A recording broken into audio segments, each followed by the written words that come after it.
ඔයා තාමත් මේ පරණ බැටරි මිත්‍යාවන් විශ්වාස කරනවද? අද බලමු ෆෝන් බැටරි ගැන අපි රැවටුණු ප්‍රධානතම මිත්‍යාවන් 5ක් ගැන. පළවෙනි එක ඕවර්නයිට් චාර්ජින්. රෑ පුරා චාර්ජ් කරාම බැටරි එක පිච්චෙනවා කියලා ගොඩක් අය හිතනවා. ඒත් වර්තමාන ස්මාර්ට්ෆෝන් වල තියෙන ස්මාර්ට් බැටරි මැනේජ්මන්ට් නිසා 100% වුණ ගමන් චාර්ජින් ස්පීඩ් එක අඩු වෙනවා.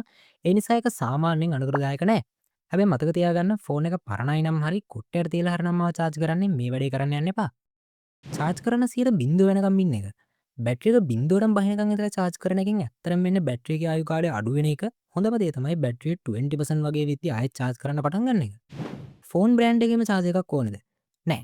ෆෝන් එකේ බ්‍රෑන්ඩ් එකේම චාර්ජ් එකක් වෙන්න ඕනේ නැහැ. හැබැයි පාවිච්චි කරන චාර්ජරේ ප්‍රමිතියෙන් නිසා සර්ටිෆයිඩ් එකක් වෙන්න ඕනේ. පාරේ තියෙන ලාභ ඩුප්ලිකේට් චාර්ජර් තමයි ඔයගේ ෆෝන් එකට දෙන ලොකුම තරජනය.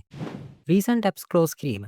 හැම වෙලේම ඇප්ස් ක්ලෝස් කරා කියලා බැටරි එක ඉතුරු වෙන්නේ නැහැ. ඇත්තටම වෙන්නේ ක්ලෝස් කරපු ඇප් එකක් ආයෙත් ඕපන් කරද්දී බැටරියෙන් වැඩි පවර් එකක් වැය වෙන එකයි. ඒ නිසා නිතර පාවිච්චි කරන ඇප්ස් නිකරුණේ ක්ලෝස් කරන්න යන්න එපා. චාර්ජ් කරන ගමන් පාවිච්චිය. සාමාන්‍ය විදිහට ෆෝන් එක පාවිච්චි කරන එකේ කිසිම ප්‍රශ්නයක් නැහැ. හැබැයි ගේම් ගහනවා වගේ හෙවි වැඩ කරද්දී ෆෝන් එක රත් වෙනවා නම් ඒක වහාම නතර කරන්න. මොකද හීට් එක තමයි බැටරි එකේ දෙන ලොකුම හතුර වෙන්නේ. ඉතින් මම ඊට කලින්ම විශ්වාස කරාද පහලින් කමෙන්ට් එකක් දාන්න. මේ වගේ තවත් ටෙක් වීඩියෝ බලන්න අපි සබ්ස්ක්‍රයිබ් කරන්න.